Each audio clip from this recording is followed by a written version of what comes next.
One thing I noticed about everyone at the top is that they never talked about balance. Kobe Bryant, one of the best basketball players to ever play the game, was supposedly put up more than 1,000 shots a day. Elon Musk would supposedly work more than 20 hours a day. And the craziest part is that he would sleep in his factory. Not even at home, in his factory. Mark Cuban says this one quote and I really like, it's work like someone's trying to take it all away from you. Once again, work like someone is trying to take it all away from you. And when I heard this quote, the question came to mind, who's trying to take it all away from me? Now you can interpret this quote as you will, but the way I interpreted it was the only person that was gonna take this away from me was myself. Now when you look at all these millionaires, billionaires, they all have something in common. And that is they're obsessive. They're obsessive about their art, their business, their craft, whatever it may be, is they put 110% effort into that one thing. And that's one thing I need to learn because everyone around me is saying, oh, you need to have a balanced lifestyle. But what I've realized is that balance is BS. Chasing your dreams requires all of your effort. And if you're someone like me who works a 9 to 5, who goes to the gym almost every day, that only leaves you a couple hours of the day to work on your craft. You have to sacrifice something in order to have more time in the day to work on it. For me, I sacrificed the gym. I used to go 6 times a week.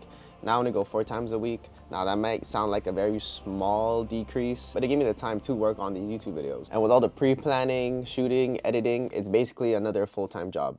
So it's currently about 6 p.m. This is usually the time I do come home from work. If I'm coming back from the gym, usually I come home at 8, but today I came home at 6, so this gives me enough time to show you guys what I usually do in a day. So the first phase is pre-planning, how I want my video to look and how I want my video to feel. And so not gonna lie, I used to never do this. I would never pre-plan. I would just turn on the camera and just yap. And I realized that it would take me 10 times longer to do that. So now I have learned to write a script. So this is the script that I have for my video right now. And as I'm writing, I already have an idea in my head on how I want my video to look like, the type of shots I want to do, the type of B-rolls I want to do.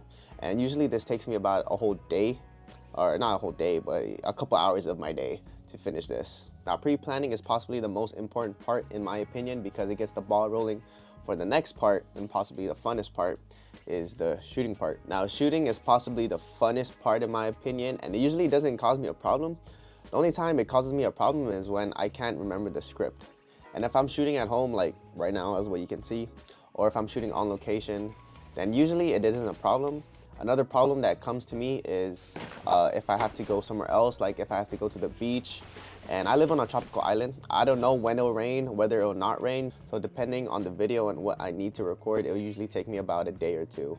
And last but certainly not least is the editing part.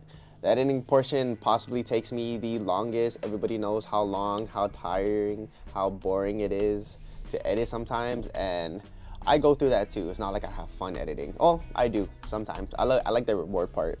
But honestly, editing is the most rewarding part because editing gives the vibe. And this is where your whole video comes to life, and this is why I say that it's possibly the most rewarding part. But editing usually takes me about 2 days to finish, 2-3 days, depending on how I wanted my video to look and how picky I am that day. And usually that's my whole process. I know it's very short. I'm still a very small content creator, and I know when I get better, certain processes will be longer or maybe even shorter. But for me, this works. If you want to use what I just told you guys can totally do that. But this is what works for me. I have a 9 to 5, so I'm just sticking with this. All I'm trying to say here is that obsession is your key in winning. Now you probably heard the term where energy goes, energy flows, or something like that, right? So there's a term like that, I promise you, and it's basically saying wherever you put your energy into, the energy that you give will be given back to you in some way, shape, or form, whether that be money, a better job, or you know what I'm saying. And you may think, oh no, Matt, that's bullshit, right? Everybody tells me that.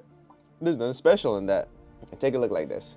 I'll put it in a way probably most of you guys will understand, and that's video games, whether that be Fortnite, Apex, whatever game you play, right? I really don't care. But the more hours you put in the game over time, you'll get better at it, right? You see where I'm going with this. Same thing with doing your business, video editing, shooting, pre-planning. The more you do it, the more you'll get better and the more it will come naturally to you.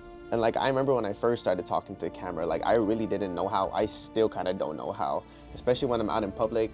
That is awkward. That is so awkward. I try to be as quick as possible, but you know, the more I go out, the more I do these videos, I record, it gets easier. And I know it's hard to start, but as soon as you start, trust me guys, It'll be so much easier. It'll just feel natural the more you do it. But the most important thing you have to take away from this, and all I'm saying, is that you have to enjoy it. If you don't enjoy it, you're not gonna do it. It's like going to a job you hate.